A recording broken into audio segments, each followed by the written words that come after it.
Allez, salut à tous, c'est maintenant on se retrouve aujourd'hui pour notre petite revue de marché habituelle. Vous le savez, on va commencer par Bitcoin. On verra tout ça, on verra les alts avec la paire ETH-BTC qui est extrêmement sexy actuellement. J'en ai parlé sur Twitter, ça vient encore de monter. Donc c'est parfait, on va en parler, c'est super intéressant. Et puis voilà, écoutez, j'espère que vous allez bien. Pensez à mettre en commentaire si vous voulez que je regarde vos alts pour demain. Et on regardera ça demain, mais aujourd'hui on va faire une petite revue de marché assez simple. Donc Bitcoin.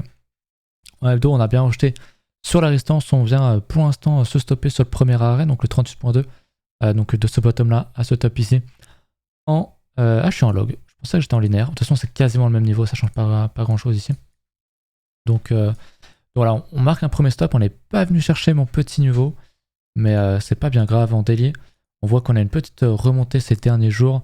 On laisse sur la résistance qui est en vert d'ailleurs, mais ancien support. Pour moi, j'avais dit que j'étais quand même assez baissier. Court terme, je pensais qu'on pouvait aller chercher les 48, les 50 000. Et mon sérieux n'est pas invalidé. Mon sérieux s'invaliderait si on casse vraiment ces plus hauts là. Et si on confirme au-dessus de 60 000, je veux bien commencer à entendre que Bitcoin va peut-être aller taper un ATH. Mais pour l'instant, c'est pas du tout le cas. Je le trouve honnêtement très faible Bitcoin. Il est en train de faire une divergence baissière cachée ici en H4, en formant des divergences baissières classiques sur la H1, donc c'est typiquement le genre de setup que je pourrais trade. Donc on est vraiment dans une grosse résistance. On l'a vu ici sur le H4, on avait liquidé pas mal de monde ici. Ceux qui étaient à l'achat, ensuite ceux qui étaient à la vente. Et je pense que, étant donné la gueule de la liquidation map de Kingfisher, on est venu chercher du coup vraiment le peu de liquidité qui était au-dessus, on est allé la chercher. Et maintenant, il n'y a rien. Il n'y a vraiment plus rien au-dessus. Ce qui veut dire que les gens sont finalement plutôt à l'achat, en mon sens, et que leur stop est bien en dessous. Donc on voit qu'en cumulé, il y a quand même beaucoup plus de choses ici qu'à droite. Là, il n'y a vraiment plus rien. Donc c'est pour ça que je serais quand même étonné qu'on aille vraiment plus haut. Mais si on va à 60 000, écoutez, si on confirme au-dessus de 60 000 et qu'on commence à créer des niveaux au-dessus, pourquoi pas. Mais en l'état, franchement, je trouve que c'est quand même assez baissier.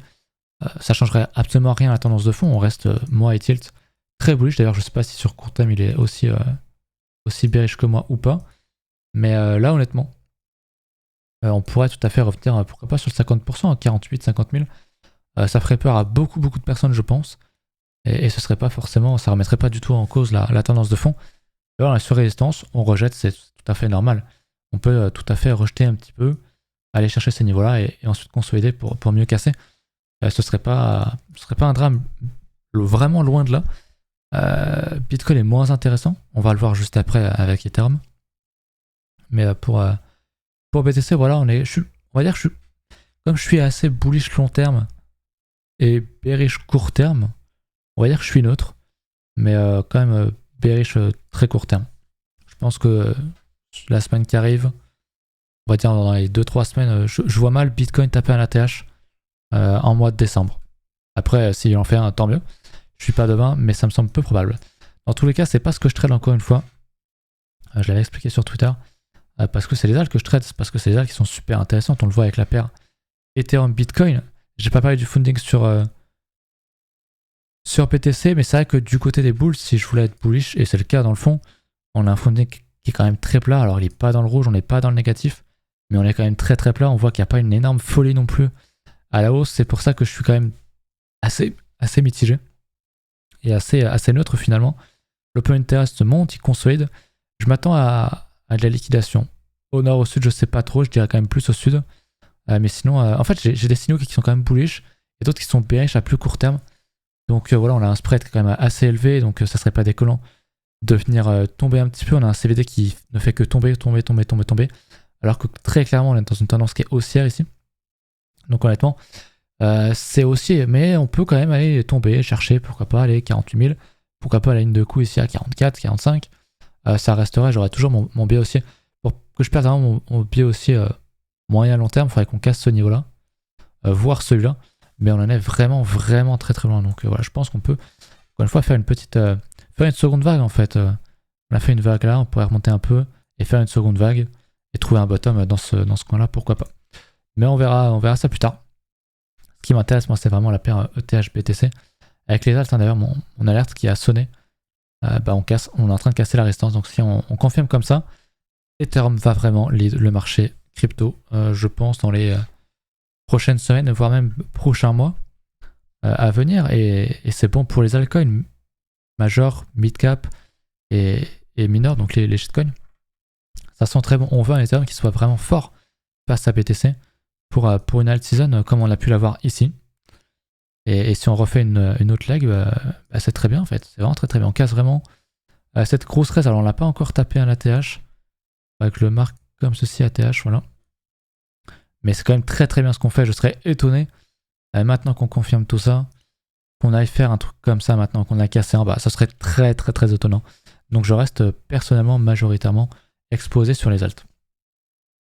On va regarder sa paire en dollars. Mais pour moi le point clé qu'il faut retenir de cette journée, de cette session, c'est vraiment Ethereum, qui est très très bullish. On commence à confirmer en plus. On va attendre la clôture, mais un beau double bottom ici. J'en parlais, hein, si vous vous souvenez. Gros support à retester, je disais ici, ça sera sans doute un achat entre guillemets inratable.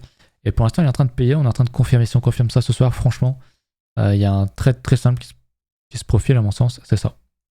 Ça, et on va chercher la première extension qui nous offre déjà 2,57 de risk reward, ce qui est quand même très très bon. Sachant que c'est vraiment le premier TP, et vous le savez, hein, je peux viser beaucoup plus haut sur Ethereum. On a quand même une belle tasse à séquence en 3 jours. Je pense qu'on pourrait chercher à la grosse extension ici, aller chercher les 13 500 sur Ethereum. Ça serait honnêtement pas déconnant du tout selon moi, parce que vraiment il est en train de reprendre beaucoup de dominance. Donc j'en attends beaucoup d'Ethereum sur les prochains mois qui arrivent, voilà. Tout comme LTC d'ailleurs, mais bref, c'est une autre histoire.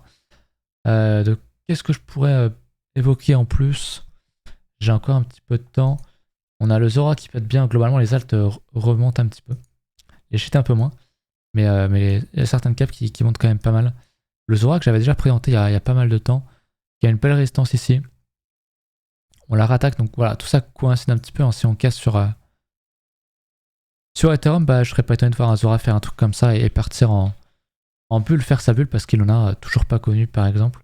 Je montre le Zora, mais c'est pareil pour toutes les alts. Hein. Tout à l'heure, Tilt a fait un live et il n'a pas pu analyser toutes les alts que les gens demandaient, mais ça demandait pas mal du AMB, du WTC, etc.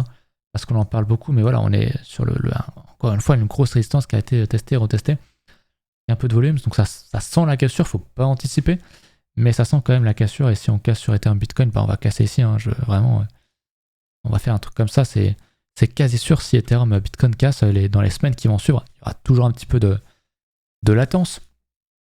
C'est d'abord Ethereum qui part, ensuite les autres majors, les mid-cap, et ensuite les shitcoins. Donc il y aura un petit peu de latence, mais ça sera très très bon pour le marché de voir Ethereum confirmé. Donc voilà, on va regarder. Je vais le regarder ici. Le LTC pour voir s'il a rebougé un petit peu. Mais le Litecoin qui pour moi va être vraiment l'altcoin à suivre en 2022. Parce que lui pour le coup il nous fait une tasse à séquence en hebdo. Qui n'est pas encore réalisée bien sûr, il faut confirmer, il faut casser les 400. Mais si on fait ça, lui il va partir en bulle, c'est pareil, ça sent le mouvement bullesque. On peut prévoir ce genre de mouvement. Honnêtement, quand on voit une telle structure, une telle consolidation sous résistance, et que ça confirme, derrière il y a quand même de fortes chances pour que ça casse violemment à la hausse, et qu'on ait plusieurs semaines, plusieurs mois de hausse. Ce qui ne veut pas dire qu'on aura tous les jours des beaux géros, j'en ferai peut-être un truc comme ça. Et voilà, on partira comme ça en bulle. Donc honnêtement j'aime beaucoup l'altcoin, j'aime beaucoup les altcoins. Et je le redis, hein, mais 2022 sera sans doute, au moins début 2022, jusqu'à peut-être mai-juin, sera l'année des altcoins à mon sens. Ce qui ne veut pas dire que Bitcoin va dump, mais même s'il monte, il va perdre en dominance. J'ai pas regardé la dominance d'ailleurs, mais il en perd forcément, vu que la paire ETH-BTC commence à pump. Donc voilà, là aussi on s'approche du fameux niveau. Hein. Du range en daily 3 jours ici. On a déjà testé 2 fois, on s'en rapproche, sachant qu'auparavant c'était déjà un niveau qui a été retesté. Voilà, vous le savez, je le dis souvent, un niveau qui est testé, retesté, que ce soit un support ou une résistance, plus il est retesté, plus il a de chance de casser. Et s'il casse, ça peut être très violent. Donc encore une fois, on a beaucoup de marge en bas. Les gens n'y croyaient pas quand j'en parlais, quand on était là-dedans. Mais oui, pour moi, c'est cette paire qui n'est pas tradable. Il faut s'en servir comme un indice. est vouée à tendre vers zéro. Ça ira jamais à zéro, parce que le jour où la Bitcoin dominance est à zéro, c'est-à-dire que Bitcoin n'existe plus en gros, mais enfin c'est pas en gros, c'est totalement le cas, mais on peut descendre et creuser toujours et encore plus dans le temps, donc voilà pour ça. J'espère que vous avez kiffé la vidéo, pensez à mettre un petit pouce bleu, à mettre un petit commentaire pour l'analyse des altcoins de demain. Je ferai je pense une bonne vidéo de 20-30 minutes pour parler des alt parce que ça me semble très intéressant en ce moment. Donc voilà, je vous laisse là-dessus. J'espère encore une fois que vous avez apprécié. Pensez à checker la description pour rejoindre le Discord pour accéder à l'école Zone 9 si ça vous intéresse et accéder à toute une sorte de documentation gratuite comme le lexique qui est ici. Voilà, je vous laisse là-dessus. Encore une fois, merci et à demain.